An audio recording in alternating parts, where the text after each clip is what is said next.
16 inches of rain. Additionally, and just to show you how much bigger this storm was than Hurricane Laura, not necessarily stronger, but bigger, we actually had more than 10 inches of rain in certain parts of East Baton Rouge Parish. It was a big storm, and a lot more damage was dealt to the people of Louisiana, principally in southwest Louisiana.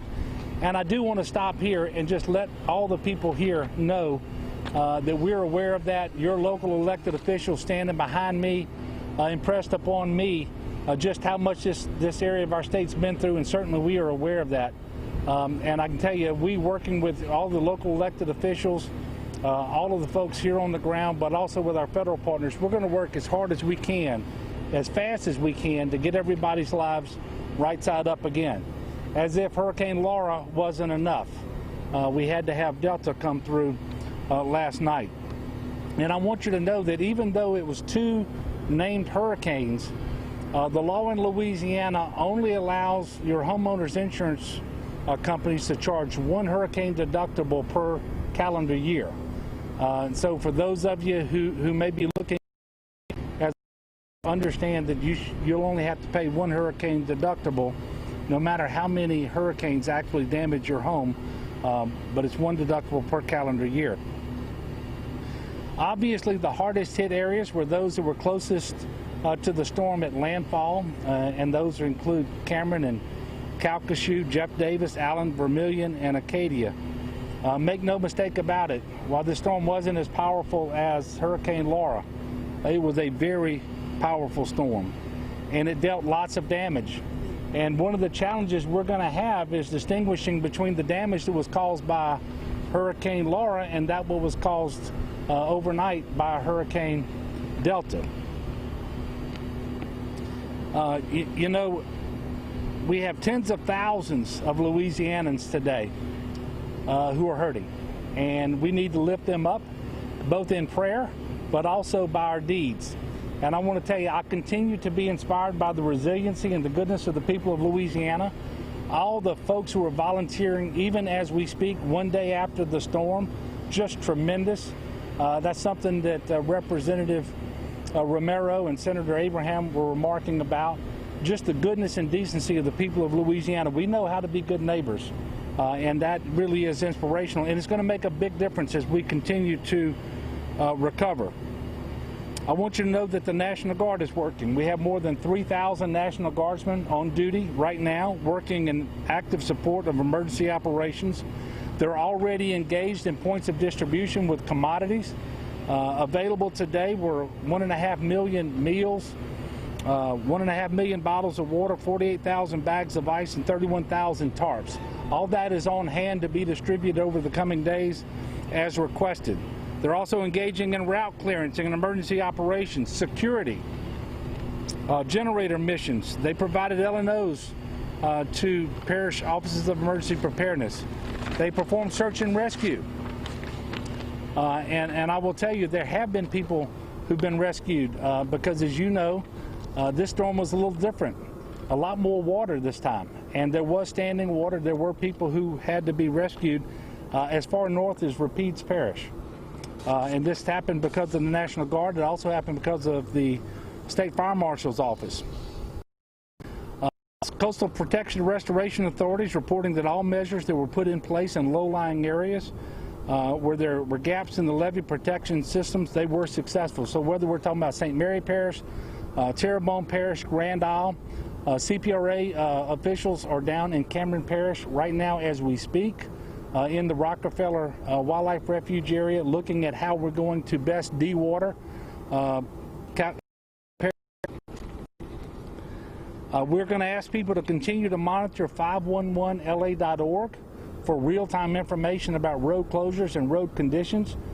It really is still early for people to get out and start sightseeing. We're asking people not to do that, but if you do have to travel, make sure you can get where you're going. There are a number of roads that continue to be underwater and impassable in certain areas. As of right now, we're not reporting any fatalities in the state of Louisiana from Hurricane Delta, and we can all be very thankful of that. But I want to point out, of the 30 fatalities attributable to Hurricane Laura, only 1 happened because of the direct and immediate effects of the storm. The rest happened because of carbon monoxide poisoning, because of heat illnesses, heat stroke, that sort of thing, but also because of traumatic injury, because people were working to clean up their houses, their roofs, they were cutting trees and so forth. So everybody, please be very careful. Pace yourself, take frequent breaks, and if you're going to run a generator because you don't have power, and there are hundreds of thousands without power in Louisiana right now, please do it safely. Do it 20 feet away from your home in a well-ventilated area, not in a crawl space, not in your garage, certainly not in your house, but not even under a window or a vent. Please be very careful. We also know that you should not refuel that generator until it's been off for about 20 minutes and had an opportunity to cool down. Speaking of electricity, at the peak of outages related to Hurricane Delta, there were 688,000 outages across the state of Louisiana. Only the parish of St. Bernard did not experience power outages because of Hurricane Delta. Now, that 688,000, that's 74,000 more than happened because of Hurricane Laura. The number is down already to 560,000, but there's a lot of work left to be done. The damage assessments are underway even as we speak with the electric companies, but the preliminary information that we're getting is we don't have as extensive damage to the transmission lines and the towers. And in fact, as we flew over the areas that I mentioned, we didn't see a lot of utility poles down or any lines down. We did see occasionally that a tree will have fallen onto those distribution lines. So we really believe that a restoration is going to take place much faster than happened after Hurricane Laura. You should know that historically, for a Category 2 hurricane, the average is about 10 days. With respect to energy, the peak outages for energy related to this storm, 320,000.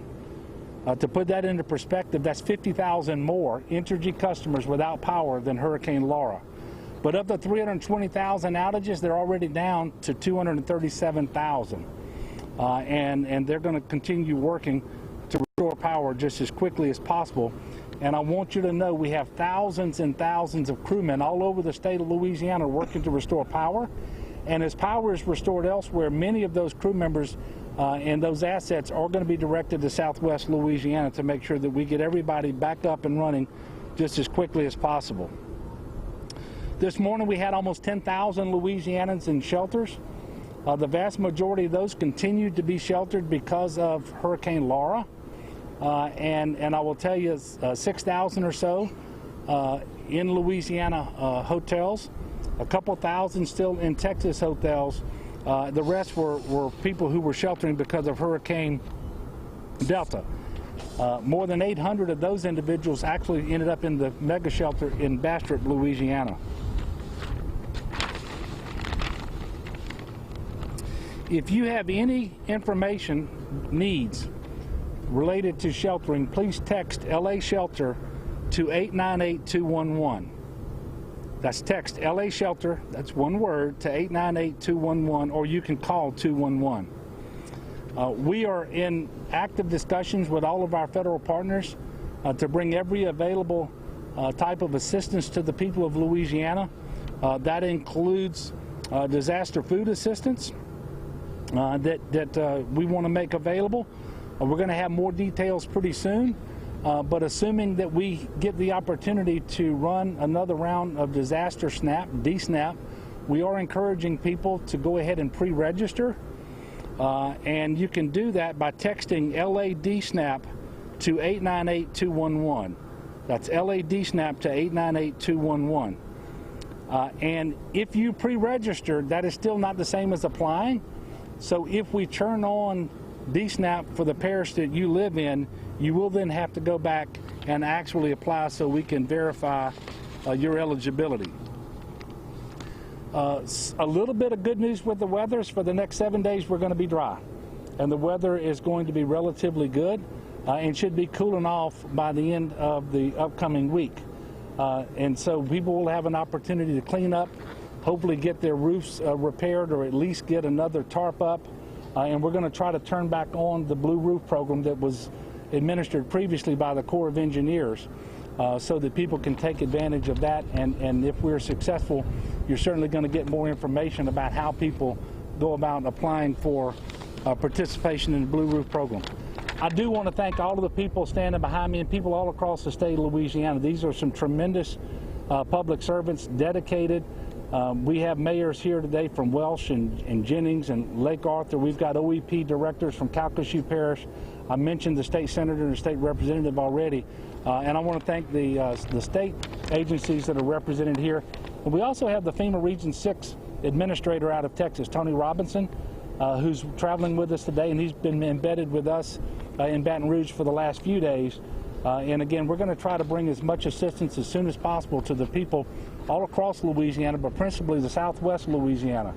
And again, our heart breaks because of the people who are having to go through this, but I know the people are tough and resilient, resourceful, and most of all faithful. And we are going to get through this, and we're going to come out the better side stronger and more resilient than ever. All right, so with that, we will take a few questions if you have them. Yes, sir.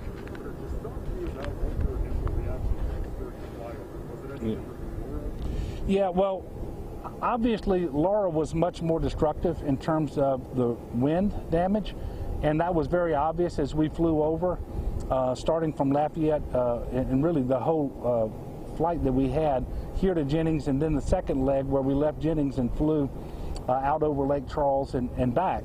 But there was more water from this one, and so we could see different subdivisions, different areas where there's standing water, and some of which has to be in those structures, those homes, and those businesses. And so from that perspective, this is actually a different storm than Laura because of the rain. But this was a very different storm than most hurricanes that we experience, because in many respects, the strongest aspects of the storm were on the western side. That's typically not the case. Typically, it's the right or the eastern side of the storm. But the winds were strongest on the west side, and it looks like much of the rain that fell in the heaviest amounts were also on the west side of the storm.